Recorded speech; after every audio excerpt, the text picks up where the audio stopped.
Alright, what's up YouTube? Hopefully everybody's having a great day. So today I decided to sell AIG because I've seen other opportunities coming up. I sold AIG just like maybe a couple dollars or $1 short. I sold it around 62.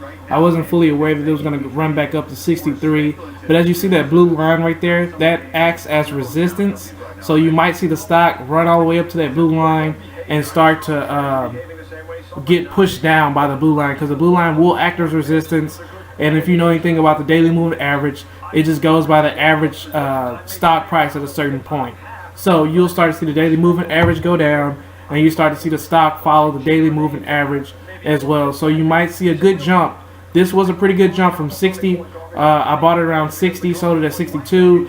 Now the stock price is at 60, 63. I think it might go to 63, 60, or 64, 65. And then after that, we might see, maybe a little sell-off, and buyers might come back in, and we might see if it, becomes actually strong to break that daily moving average. And I'll give you an example in a couple more videos, but right now we're just going to talk about the positions that I dumped. Also, I hope everybody's paying attention to natural gas. As you see, the stock is down about 26 cents. That's 9%. So whoever's in natural gas, who have exposure to pure natural gas plays, probably getting hit pretty hard. But as you see right here, you see where the bottom was a couple months back. Remember, I don't get you to the bottom, I get you close to it. But I'm not saying that it's going to hit that support and give a good bounce like it did last time. But dealing with the weather, this thing might, it might go down even further. We might see it go below $2, or maybe just below that $2.50 mark. So, it's not really a gauge to see where it's at. And as you see, that daily moving average is at $2.99. We will see that come down, and when the stock starts to get back, run back up, we will see that daily moving average act as resistance or as a ceiling for that stock not to break. And depending on if buyers come in and break it, you'll know who's in control of the stock. So if you have any exposure to natural gas, and if you're already taking a hit right now, I suggest to just hold it.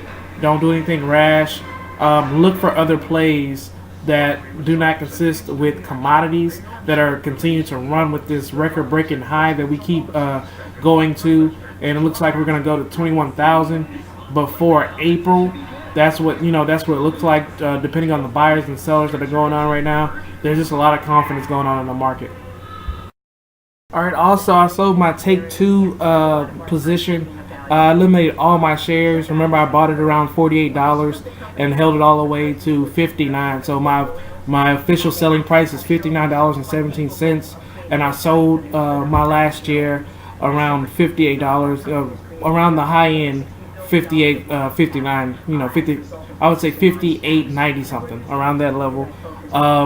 As you see right here, what acts as resistance is at $60 level. I did plot that before the run up. As you see, my lines are holding consistent with the stock, and I'm pretty good at plotting these resistance and support lines. So when we break 60, our next resistance line should be at 65. But I'm not in the stock anymore, so if there's any opportunity that happens or does form in this stock, I might get in, or hopefully I'll be in something else that is more profitable. But as you see here, I took a pretty healthy gain on this stock, and I'm looking for other stocks, to trade or looking to invest. Right now, we're dealing with earnings. We're gonna see what reports on earnings today, and hopefully a couple of my picks will do pretty good or do pretty bad depending on how they report. And I'll act as such on the following days if I want to go ahead and buy that stock.